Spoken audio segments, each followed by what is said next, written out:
ఎవరైతే కువైట్లో టిక్‌టాక్‌లో ఎక్కువ ఫాలోవర్స్ ఉన్నవాళ్ళు, ఇన్‌స్టాగ్రామ్‌లో ఎక్కువ ఫాలోవర్స్ ఉన్నవాళ్ళు, యూట్యూబ్‌లో ఎక్కువ ఫాలోవర్స్ ఉన్నవాళ్ళు, వీళ్ళని పిలిపించి హోటల్ పెట్టుకున్న వాళ్ళు, అలాగే పర్ఫ్యూమ్ షాప్స్ పెట్టుకున్న వాళ్ళు, షాపులు ఏవైనా సరే షాపులు పెట్టుకున్న వాళ్ళందరూ కూడా ప్రమోషన్స్ చేయించుకుంటున్నారు. మీరెవరైనా సరే ఒక హోటల్‌కి వెళ్లి ప్రమోషన్ చేసే ముందు మీరు అక్కడికెళ్ళిన తర్వాత ఒక బిర్యానీ కావచ్చు, ఒక చపాతీ కావచ్చు, ఒక ఇడ్లీ కావచ్చు, దోస కావచ్చు, ఏదో ఒక ఫుడ్ అనేది టేస్ట్ చేసింటారు. చేసిన తర్వాత జెన్యూన్‌గా రివ్యూ ఇవ్వండి. ఎందుకంటే మీ వీడియోస్ చూసి చాలా మంది అదే హోటల్‌కి వెళ్లి భోంచేస్తారు. మీ వీడియోస్ చూసి ఆ షాప్‌కి వెళ్లి ఒక వస్తువు కొంటారు.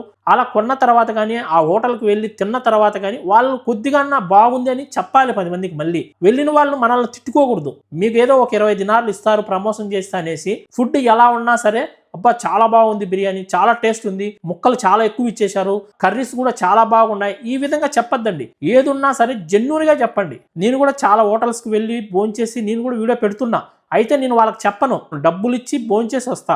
భోంచేసిన తర్వాత ఆ హోటల్‌లో భోజనం ఎలా ఉన్నదనేది ఖచ్చితంగా నేను వీడియో అయితే పెడుతున్నా. నా వీడియో చూసి చాలా మంది వెళ్లి అదే హోటల్‌లో తిన్న తర్వాత చాలా మంది నాకు కామెంట్లు పెట్టారు. మీరు చెప్పినట్లు చాలా బాగుంది నా బిర్యానీ కావచ్చు, అన్నీ కూడా బాగున్నాయని చాలా మంది నాకు చెప్పారు. ఆ విధంగా ఉండాలి గానీ ఏదో 20 దినాలు డబ్బులు వచ్చేసాయనేసి మన ఫాలోవర్స్‌ని మనం మోసం చేయకూడదు. ఈ వీడియో నచ్చితే లైక్ చేయండి, షేర్ చేయండి. మరొక మంచి వీడియోతో మళ్ళీ కలుసుకుంటాను. ఉంటా. Bye friends.